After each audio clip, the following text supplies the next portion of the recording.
श्री सीताराम जी के परम अनुरागी, राम नाम की शक्ति को प्रकट करने वाले, नाम के प्रताप से प्राणों के त्याग को इच्छा शक्ति पर आश्रित करने वाले, काल को भी विजय करने वाले श्री किल्ह देव जी का पावन चरित्र। श्री किल्ह देव जी महाराज श्री पैहारी कृष्णदास जी महाराज के प्रधान शिष्य थे। पैहारी जी के परम धाम गमन करने के बाद गलता गादी जयपुर के महंत हुए। दिव्य दृष्टि संपन्न परम वैष्णव और सिद्ध संत, भक्तमाल ग्रंथ के रचनाकार श्री नाभादास जी महाराज ने नेत्र क्या, नेत्र के चिन्ह भी ना थे इनके। श्री कृष्ण देव जी अपने कमंडलूस के जल से उनके नेत्र स्थान को धुला उन्हें बाह्य चक्षु प्रकट करते हैं, प्रदान करते हैं। श्री कृष्ण देव पैहारी जी के ये प्रधान शिष्य हैं। किल्ह देव मथुरापुरी आए, यमुना जी में स्नान किया, एकांत में समाधिस्थ हुए और भगवत ध्यान में लीन हो गए। उसी समय बादशाह दिल्ली से मथुरा आया, सूचना मिली। सेना तुरंत व्यवस्था में लग गई, रास्ता साफ कराने लगी, सब लोग को हटा दिया, परंतु ध्यान अवस्थित होने के कारण श्री किल्ह देव महाराज को बाह्य जगत की कोई खबर नहीं। वे समाधि में स्थिर होकर वहीं बैठे रहे। किसी सिपाही ने जाकर बादशाह को बताया, हुजूर एक हिंदू फकीर रास्ते में बैठा है, हमारे शोर मचाने पर भी नहीं उठ रहा। उसने फौरन हुक्म दिया कि काफिर के माथे में लोहे की कील घोंप दो। हुक्म मिलते ही दुष्ट सिपाहियों ने लोहे की एक कील लेकर किलजी के माथे में ठोकना आरंभ किया, परंतु आश्चर्य, श्री किल्ह देव वैसे ही शांत निर्विकार बने रहे, अपने इष्ट के चरणों के ध्यान में मगन रहे। परंतु उनके माथे का स्पर्श करते ही लोहे की कील गलकर पानी हो गई। आश्चर्य देख सिपाही भागकर बादशाह के पास गए। बादशाह को यह विचित्र घटना सुनकर आश्चर्य हुआ। उसे लगा कि मैंने बादशाहत के नशे में चूर होकर किसी सिद्ध संत का अपमान कर दिया, अब तो दंड भोगना होगा। भीतर ही भीतर बादशाह घबरा गया। अतः भागता हुआ जाकर श्री किल्ह देव महाराज के चरणों में गिर पड़ा बादशाह और बार बार क्षमा याचना करने लगा। थोड़ी देर बाद जब किल्ह देव की समाधि टूटी, अंतः जगत से बाह्य जगत में आए तो घटना का ज्ञान हुआ। श्री किल्ह देव जी महाराज तो परम संत और संत हृदय नवनीत समाना।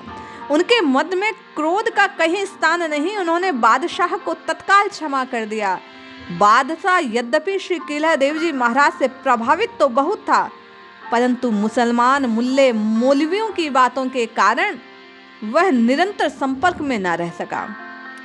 हिंदुओं का धर्म परिवर्तन करवाता मुसलमान बनाता चला जा रहा था।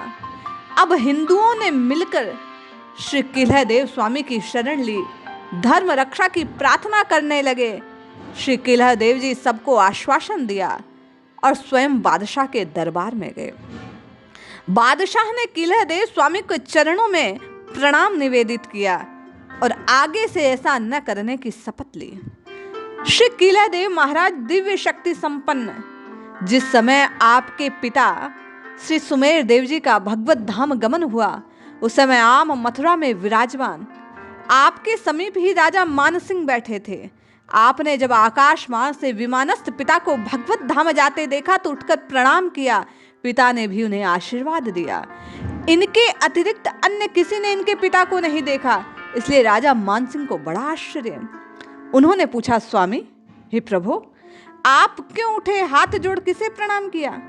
श्री किल्ह देव जी ने उन्हें पिताजी के भगवत धाम गमन करने की बात कही।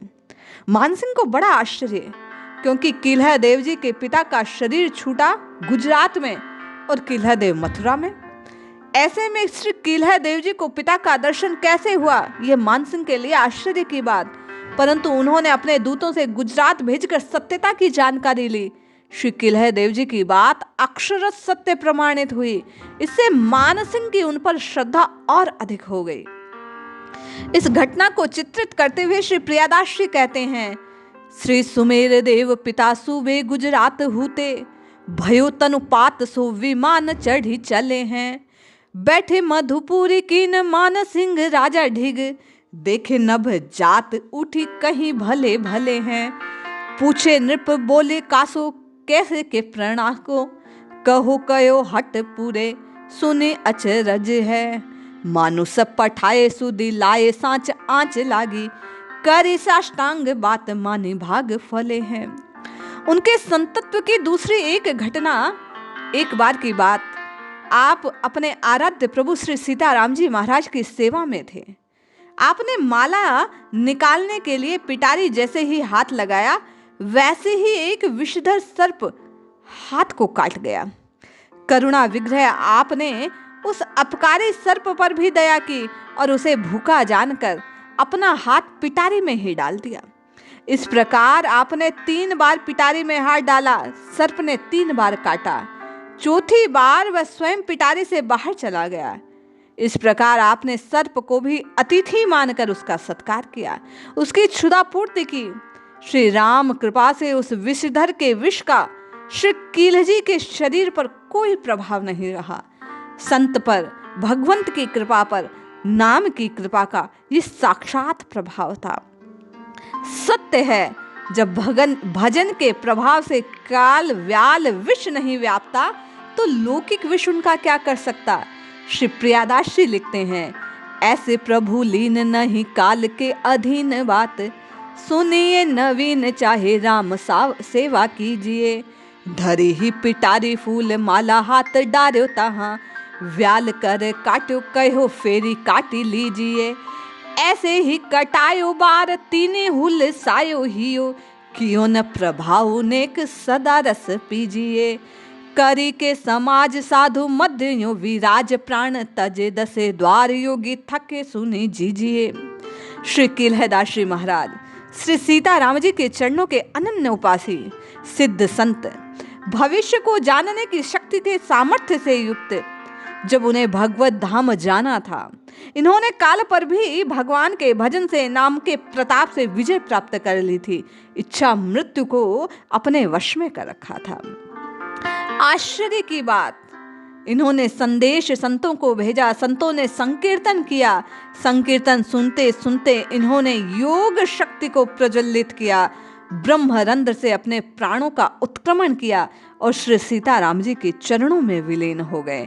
ऐसे अद्भुत शक्ति जिन्होंने नाम की शक्ति को प्रकट किया, नाम के प्रताप को प्रकट किया, जिन्होंने भगवान श्री सीताराम जी के चरणों के आश्रय की शक्ति को बारंबार जीवन में अनेक घटनाओं के माध्यम से प्रकट किया। श्री संत श्री के चरणों में हम आप भी प्रणाम निवेदित करें और नित्य निरंतर राम राम राम राम रटते हुए अपने जीवन को सफल बनाए। ये नाम की शक्ति ही कलिकाल में हम आपको काल व्याल के प्रभाव से बचा सकती है। इसलिए जपिए, रटिए और पुकारिए।